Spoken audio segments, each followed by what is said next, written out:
Hi friends. मैं आपके साथ डिस्कस करने वाला हूँ वोडाफोन आइडिया का टेक्निकल एनालिसिस। तो ये डेली चार्ट है वोडाफोन आइडिया का। अगर आप एक देख सकते हो तो एक मैंने लाइन ड्रॉ की है रेड कलर की जो नीचे जा रही है। सो अगर हम डेट देखें तो ये अराउंड 5 फरवरी 2018। तो 5 फरवरी 2018 को ये स्टॉक था अराउंड 51 रुपीज़, और 51 रुपीज़ से ये नीचे गिरते गिरते गिरते ये अराउंड आ गया 2 या 3 रुपए तक। सो ये इसने एक वेल्थ डिस्ट्रॉयर का काम किया है पिछले 1.5-2 साल में स्पेशली। अतः अभी मैं ये चार्ट थोड़ा सा जूम कर लेता हूँ और फिर उसका रीज़न बताता हूँ क्यों मैं ये स्टॉक अभी एनालाइज कर रहा हूँ। अगर हम अभी क्लोजली ये स्टॉक देखें स्पेशली फ्रॉम लास्ट ईयर जून जुलाई 2019 से, तो स्टॉक ने एक ब्रेकडाउन दिया था, ठीक है, और वो स्टॉक 9-10 रुपए के नीचे जाके उसके बाद वो ट्रेड कर रहा था बिटवीन 2-3 रुपए से 8 रुपए तक। तो अगर हम देखेंगे तो 1, 2 और 3 अटेम्प्ट किए थे पिछले साल भर में 8 रुपए क्रॉस करने का। और अगर हम यहाँ देखें 26-27 मई के बाद ये स्टॉक में एक मूवमेंट चालू हो गया। एक न्यूज़ आ गई थी गूगल रिलेटेड कि गूगल इसमें इंटरेस्टेड है करके। बाद में कंपनी ने बोला कि ये सच नहीं है, लेकिन उसके बाद इसमें जो वॉल्यूम हुआ है और स्टॉक का जो मूवमेंट हुआ, इसके वजह से आप देख सकते हो कि ये लास्ट थर्सडे को यानी 3 जून को स्टॉक ने उसका रेजिस्टेंस जोन जो 1 साल से रेजिस्टेंस का काम कर रहा था वो क्रॉस कर लिया है। और वो क्रॉस करने के बाद आप देख सकते हो 4 और 5 जून स्पेशली जो फ्राइडे का वॉल्यूम था वो एवरेज वॉल्यूम से 6 गुना वॉल्यूम था। सो ये एक तो बात पक्की है कि 8 रुपये का रेजिस्टेंस अभी अच्छे वॉल्यूम के साथ क्रॉस कर लिया है। ये बहुत अच्छा टेक्निकल इंडिकेटर है। अभी मैं थोड़ा सा जूम आउट करता हूँ और आपको दिखाता हूँ। 3 लाइन्स ड्रॉ की है मैंने। एक ये जो ब्लू लाइन थी वो 8 रुपये का रेजिस्टेंस। अभी इसके बाद वॉल्यूम रेजिस्टेंस कहाँ पे है? रेजिस्टेंस है अराउंड 14 रुपये के पास। वो माइनर हर्डल है, एक ही बार ये रेजिस्टेंस का काम किया था। उसके बाद comparatively better resistance is at 18 rupees. तो यहाँ से स्टॉक अगर अभी घूमना चालू हो गया तो आप देख सकते हो ये पहला जाएगा, उसका टारगेट होगा 14 रुपये और दूसरा टारगेट होगा 18 रुपये।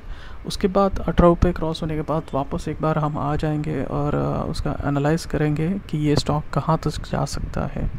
अभी के लिए मैं आपको सिर्फ यही बताना चाहता हूँ कि टेक्निकली बहुत अच्छा ब्रेकआउट दिया है और किसी ने अगर इन्वेस्ट किया है तो आप इसमें बने रखिए, क्योंकि ये स्टॉक के लिए जो डाउन साइड है ये सिर्फ 10 रुपये है, but upside is unlimited because Indian telecom sector is a booming sector.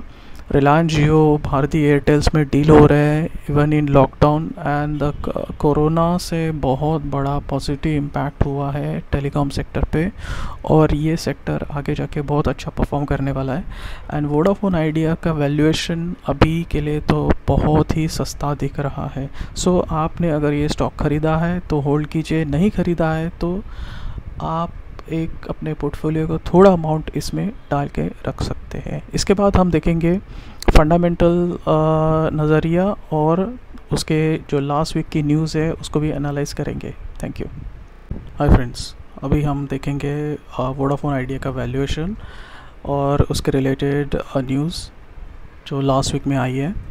So valuation देख लेते हैं। मार्केट कैप है अभी अराउंड 30,000 करोड़ के ऊपर। बुक वैल्यू है 19.16 रुपीज़।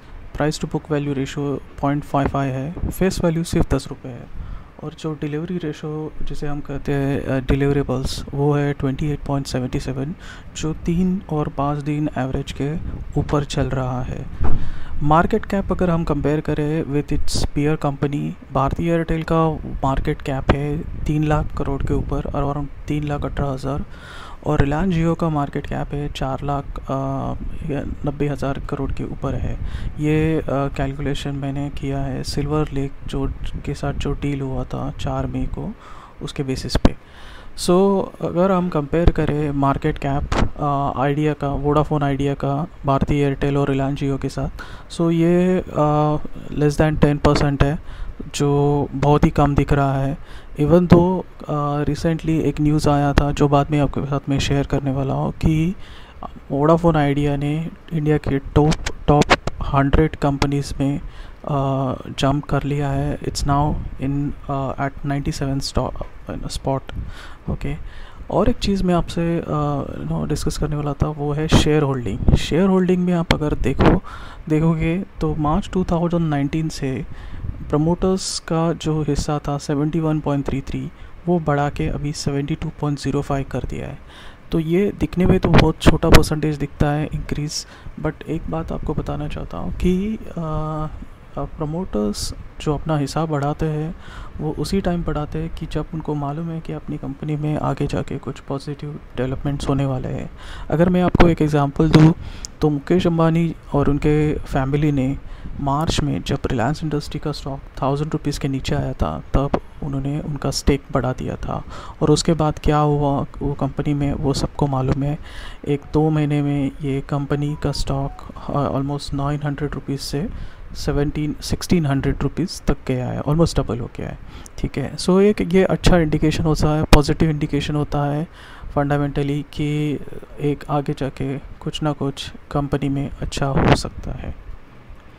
अभी न्यूज़ एनालिसिस कर लेते हैं जो लास्ट वीक में अलग अलग न्यूज़ आए थे वोडाफोन आइडिया के रिलेटेड। पहले तो शुरुआत हुई थी गूगल से। गूगल का एक न्यूज़ आ गया था कि Google is interested in Vodafone idea, जो 5% स्टेक बाय करना चाहता है, और गूगल की जो पेरेंट कंपनी है अल्फ़ाबेट इसमें इंटरेस्टेड है, और भी कोई कंपनियां हैं इंटरेस्टेड, बट बाद में वोडाफोन आइडिया ने इसको डिनाई कर दिया था।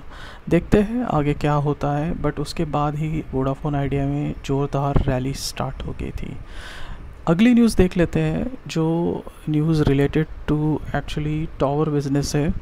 तो आप सोचेंगे कि हाँ, ये वोडाफोन आइडिया इससे कैसे रिलेटेड है। एक्चुअली इंडस टावर में वोडाफोन आइडिया का 11.15% हिस्सा है, और ये फाइनल मीटिंग होने वाली है 11 जून को भारतीय इंफ्राटेल के बोर्ड में, जहाँ पे वो डिसाइड करेंगे, उनका डिसीजन होगा रिलेटेड टू मर्जर। अगर ये डील हो जाता है तो वोडाफोन आइडिया को 4,500 करोड़ मिल सकते हैं। तो ये बहुत अच्छा बूस्ट होगा वोडाफोन आइडिया के लिए। और ये एक पॉजिटिव न्यूज़ है फ्रॉम CLSA जो ब्रोकरेज फर्म है, उन्होंने इसका टारगेट बढ़ा के 12 कर दिया था। जब उन्होंने टारगेट 12 कर दिया था तब उसका प्राइस था 8 रुपये, और उन्होंने रीजंस क्या दिए थे? रीजंस दिए थे कि जो एवरेज रेवेन्यू पर यूज़र होता है, जो टेलीकॉम सेक्टर में एक स्टैंडर्ड इंडिकेटर होता है परफॉर्मेंस मेजर करने का, वो वोडाफोन आइडिया का 109 रुपये से 140 रुपये होने वाला है, ऐसा CLSA का मानना है। और उनका और एक इसमें एंटिसिपेशन है कि उनका वोडाफोन आइडिया का रेवेन्यू 67% से नॉट रेवेन्यू, अर्निंग्स 67% से जंप होने वाला है। सो ये बहुत बड़ा जंप होगा। और एक चीज़ जो CLSA ने बताई है ये है कि वोडाफोन आइडिया के पास 23 मिलियन पोस्टपेड सब्सक्राइबर का बेस है, जो भारती एयरटेल से बहुत बड़ा है, और इसका जियो से तो कंपैरिजन ही नहीं है। जब पोस्टपेड यूज़र्स होता है, पोस्टपेड यूज़र्स मीन्स आपको एक fix amount on a monthly basis मिलता है, यूज़र यूज़ करे या नहीं करे, तो इसका बहुत पॉजिटिव इम्पैक्ट होता है। सो ये एक पॉजिटिव एस्पेक्ट है रिलेटेड टू वोडाफोन आइडिया। और जैसे कि मैंने बताया था आपको कि जो एक लास्ट वीक में रैली हुई थी, उसके वजह से उसका मार्केट कैप 15,000 करोड़ से 30,000 करोड़ हुआ, और उसके वजह से Vodafone idea top 100 most value firms में आ गया है। सो अगर मैं समराइज़ करूँ तो आप देख सकते हो क्या क्या चीज़ें हैं वोडाफोन आइडिया रिलेटेड। एक तो टेक्निकली स्ट्रॉन्ग ब्रेकआउट आ गया है विथ वेरी गुड वॉल्यूम। दूसरा है गूगल और भी कोई कंपनियां शायद इसमें स्टेक लेने के लिए इंटरेस्टेड है। भारतीय इंफ्राटेल का मर्जर का डील है 11 जून को। CLSA ने बाय रिकमेंडेशन दिया है, और Vodafone Idea has entered into top 100 most value firm list. और एक चीज़ जो हमें भूलना नहीं चाहिए कि 72% प्रमोटर्स का स्टेक है इसमें। सो ऑन एन ओवरऑल मैं बोल सकता हूँ कि downside is only 10 rupees and upside you can get 80 to 90 rupees with in span of 1 year. So अगर आप होल्ड कर रहे हो तो होल्ड कीजिए, शायद ये स्टॉक मल्टी बैगर हो सकता है। Thank you.